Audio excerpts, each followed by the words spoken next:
Oke, bismillah ya.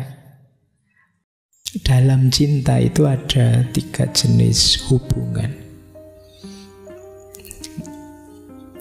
Yang paling berat yang pertama ini, codependent.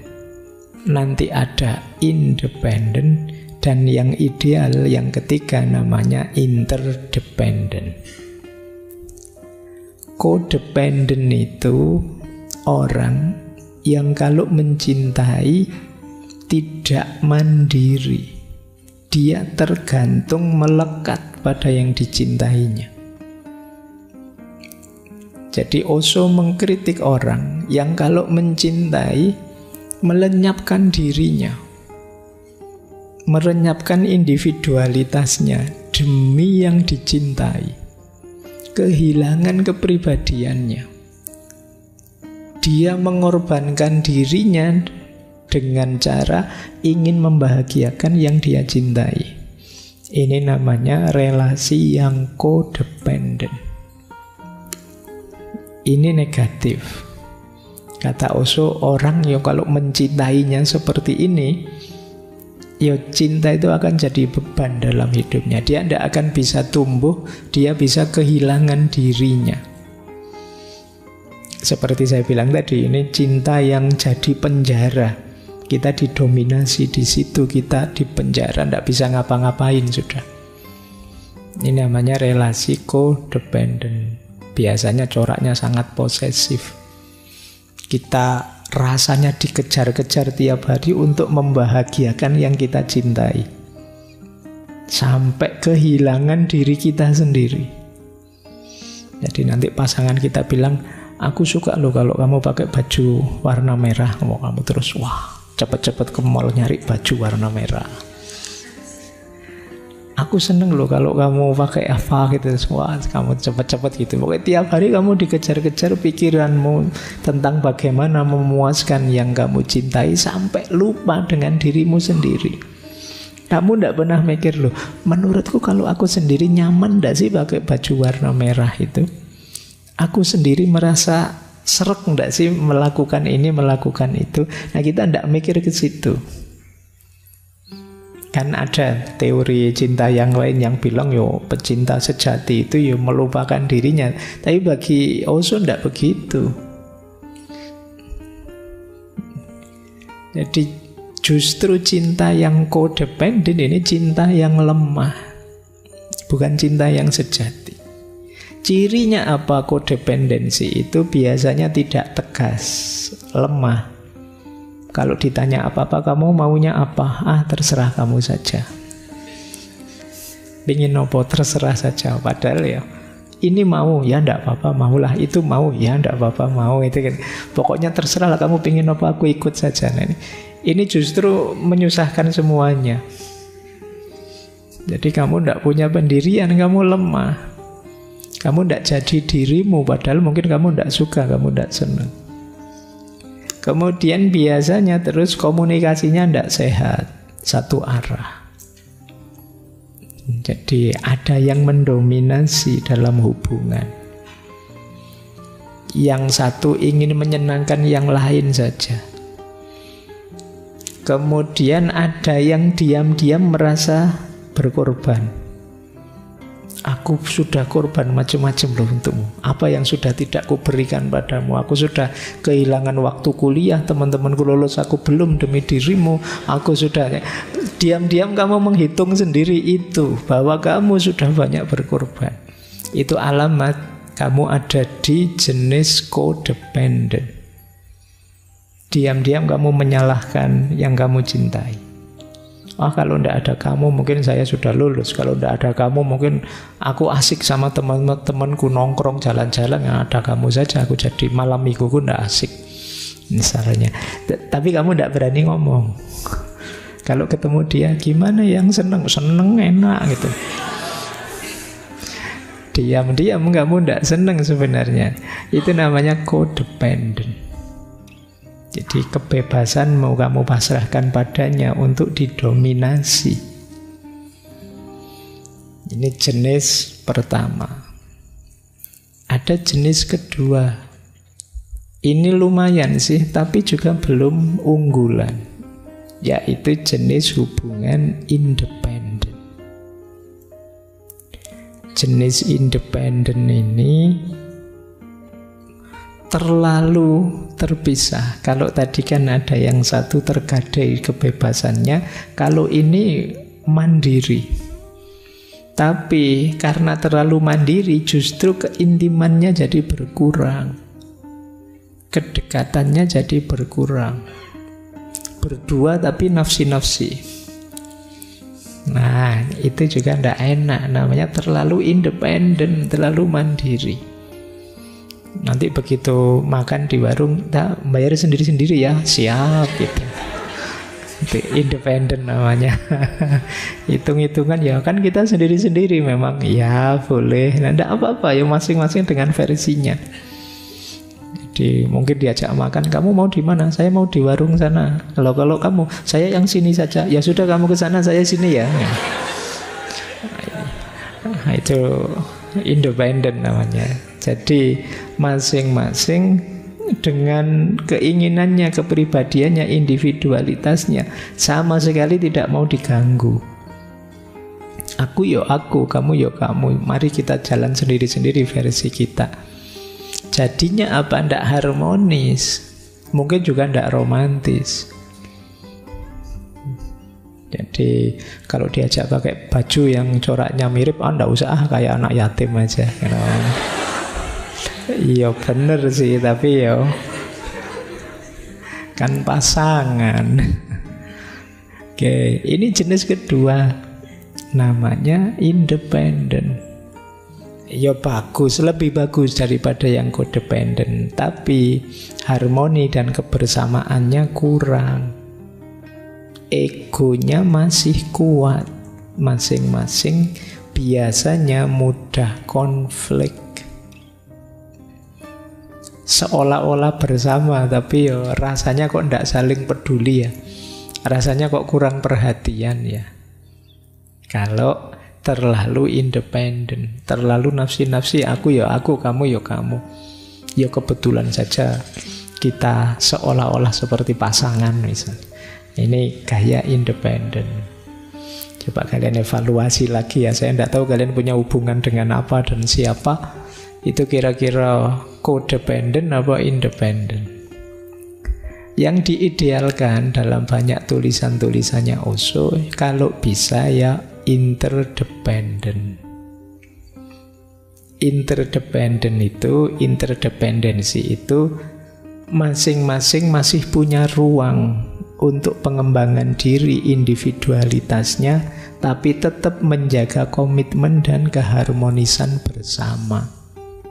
Tidak ada yang berkorban, tidak ada yang mengorbankan diri, masing-masing saling mendukung pengembangan diri. Jadi dasarnya kepedulian dan penghormatan, respect dan care. Itu interdependent. Aku ya aku, kamu ya kamu, tapi kan kita ini punya keinginan bersama, punya cita-cita bersama, punya target bareng. Yuk saling bernegosiasi, saling membantu, saling menguatkan, saling berkomitmen. Oh, ini namanya interdependent. Cirinya apa interdependent itu? Tahu batasnya masing-masing. Itu ciri pertama sudah. Jadi, oh ya, yuk kita bersama sih, tapi aku tahu yang bagian itu privasimu, monggo kamu dengan privasimu. Sampai di titik ini saya tidak mau ikut campur, itu sudah pilihanmu. Nah, ini namanya tahu batasnya. Meskipun tetap peduli, kok tiba-tiba pilihannya ngaco, ya saya ingatkan. Kemudian komunikasinya aktif. Jadi komunikasinya sehat. Tidak saling cuek, tidak diem-dieman atau ngotot-ngototan ingin mendominasi. Saling menghormati, menerima tanggung jawab. Siaplah kalau memang ada yang bisa saya bantu, saya bantu. Nah, itu namanya mau menerima tanggung jawab. Untuk pengembangan diri kita masing-masing, kalau aku bisa menyumbang apa, akan saya lakukan. Terus interdependent itu dasar dan cirinya lagi kepercayaan, saling percaya. Kalau curiga terus, itu biasanya masih independen. Masing-masing tidak mau dicurangi, khawatir dikalahkan, khawatir didominasi. Akhirnya saling tidak percaya. Mau sih saya serius-serius, tapi nanti kalau kita jadi, kalau tidak jadi gimana? Rugi saya. Terus jadinya ngambil jarak. Tidak ada saling percaya. Terus percaya diri. Mau apa-apa oke. Keinginanku ya saya sampaikan apa adanya, itu percaya diri. Terbuka dan jujur. Kemudian saling memperhatikan kebutuhan. Tidak egois mikir keinginanku sendiri sih yo. Sambil kalau dia gimana, kira-kira begini. Kalau mungkin dia tersinggung ya ndak usah. Dia ndak cocok yang gitu ya ndak usah. Itu namanya saling memperhatikan kebutuhan satu sama lain. Itu yang disebut interdependent. Nah, jadi dari 3 ini ya silahkan teman-teman mengevaluasi ya. Jenis hubungan dengan siapa saja, bisa saja dengan orang tua, bisa saja dengan saudara, dengan teman sekelas, dengan sahabat. Kalian itu codependent apa terlalu independen, apa sudah ideal di level interdependent. Baik, kita lanjutkan lagi. Nah, sebelum kita mencintai keluar, kata Osho, kita harus mencintai diri kita sendiri. Ini dasarnya sudah. Tidak mungkin kita bisa mencintai yang di luar diri kita kalau kita belum mencintai diri kita. Kata Osho, jika seseorang tidak bisa mencintai dirinya sendiri, dia juga tidak bisa mencintai orang lain. Seorang pria yang mencintai dirinya sendiri mengambil langkah pertama menuju cinta sejati. Ibarat melempar kerikil ke dalam danau yang sunyi, riak melingkar pertama akan muncul di sekitar kerikil, sangat dekat dengan kerikil tersebut. Dan kemudian riak itu akan terus menyebar hingga mencapai pantai terjauh. Jika engkau menghentikan riak yang muncul di dekat kerikil, tidak akan ada riak lain sama sekali. Jadi kalau kita melemparkan batu ke sungai yang airnya tenang, itu kan nanti ada buletan gelombangnya. Yang paling awal paling dekat dengan batunya. Terus tambah luas sampai pinggir. Kalau buletan paling awal tidak mungkin ada buletan gelombang selanjutnya. Yang paling awal itu simbol dari cinta kita pada diri kita sendiri. Kalau kita tidak mencintai diri kita sendiri, bagaimana kita bisa mencintai yang lain? Ada uraian selanjutnya, kata Osho, pria yang mencintai dirinya sendiri akan menghormati dirinya sendiri. Dan orang yang mencintai dan menghormati dirinya sendiri akan menghormati orang lain. Karena dia tahu, sama seperti saya, orang lain juga demikian. Sama seperti saya menikmati cinta, hormat, martabat, begitu pula orang lain. Kalau saya menghargai diri saya tahu caranya menghargai orang lain. Kalau saya mencintai diri saya tahu caranya mencintai orang lain. Gitu. Oh, ternyata diperhatikan itu enak. Ya saya tahu, berarti untuk membahagiakan orang lain saya harus memperhatikannya. Jadi kalau kita peduli dengan diri kita, kita akan tahu apa yang membuat kita bahagia, senang, nyaman, dan pada akhirnya kita bisa melakukannya untuk orang lain. Kalau kita jarang mandi misalnya, Terus kita, ternyata ndak mandi 3 hari, ndak apa-apa kok Pak, buktinya saya masih seneng-seneng saja misalnya. Ya kamu akan cenderung misalnya ngasih nasihat ke temenmu, sudahlah ndak mandi, ndak apa-apa, saya saja contohnya begini. Kamu contohnya dirimu. Jadi kalau kamu menghargai dirimu, kamu tahu caranya menghargai orang lain. Kalian misalnya yang terbiasa apa wis kan ada kalau ngomong kasar misalnya, lu ternyata ngomong kasar itu asik kok Pak. Akhirnya kan kamu juga kepada temenmu yang lain juga seneng ngomong kasar. Jadi ibaratnya seperti itu cinta diri itu. Kenapa sih Pak kok harus cinta diri kita dulu? Bukankah lebih enak mengutamakan yang lain dulu loh? Kalau kamu beres dirimu, kamu mencintai dirimu, berarti kamu mengelola dirimu ke tahap yang sangat ideal. Ada lebih banyak hal yang bisa kamu lakukan untuk yang di luar dirimu. Kalau kamu tidak peduli dirimu kacau acak-acakan, apalagi sakit-sakitan, apalagi gimana kamu bisa mencintai yang di luar dirimu? Kamu sakit misalnya batuk misalnya, kamu tidak peduli kesehatanmu. Akhirnya saya batuk tidak apa-apa, yang penting yang saya cintai bahagia. Gimana bisa bahagia tiap kali deket kamu batuk? Nanti dia malah nutup mulutnya. Aduh, kamu disuruh pulang, pulang aja. Tidak jadi mesra, malah penyakit. Ya kamu tidak mencintai dirimu. Ngomong juga begitu. Kalau kamu seneng ngomong kasar, ya mungkin tidak kerasan orang di sekelilingmu. Itulah dasarnya. Jadi sebelum kita mencintai yang di luar diri, ayo mencintai diri kita sendiri dulu. Ngopeni diri kita, itu amanat pertamanya di situ. Maka kata Osho itu yang paragraf ketiga itu menarik. Sokrates berkata, kenali dirimu. Buddha berkata, cintai dirimu. Kata Osho, Buddha jauh lebih benar. Kenapa? Karena jika kamu tidak mencintai dirimu sendiri, kamu tidak akan mengenal dirimu sendiri. Pengetahuan hanya akan muncul kemudian, cinta yang mempersiapkan landasannya. Kalau kita mencintai diri kita, maka kita akan bisa mengenali diri kita lebih dalam. Tidak bisa ujuk-ujuk mengenali. Cinta harus jadi landasannya. Maka ya Sokrates benar sih, tapi Buddha lebih benar, kata Osho. Karena mencintai diri akan jadi landasan kita memahami diri kita lebih tepat, lebih benar. Itulah mengapa dasarnya cinta itu self-love, cinta diri.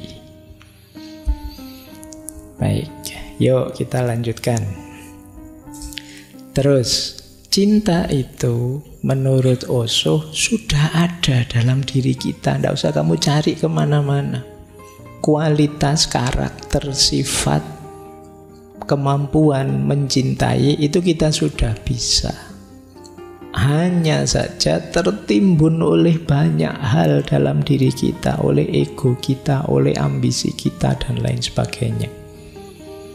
Maka kata Osho, seringkali aku mengatakan pelajarilah seni mencintai. Tetapi yang aku maksud sebenarnya adalah pelajari seni menghilangkan semua yang menghalangi cinta. Ini adalah proses negasi, ibarat menggali sumur. Engkau terus-menerus membuang banyak lapisan tanah, kerikil, bebatuan, dan tiba-tiba ada air. Airnya sebenarnya selalu ada, dia mengalir di bawah. Setelah engkau menghilangkan semua penghalang, air tersedia. Begitu juga dengan cinta. Cinta adalah arus bawah dari keberadaanmu. Memang sudah mengalir, tapi masih banyak bebatuan, banyak lapisan tanah yang harus disingkirkan. Jadi tidak usah khawatir, Pak, saya itu tidak pinter mencintai, Pak, saya itu semua orang pasti bisa. Buktinya kalau kamu jatuh cinta ya tiba-tiba bisa bikin puisi. tiba-tiba pinter nulis puisi patah hati dan lain sebagainya. Jadi kita bisa kok. Yang penakut kalau jatuh cinta tiba-tiba jadi berani.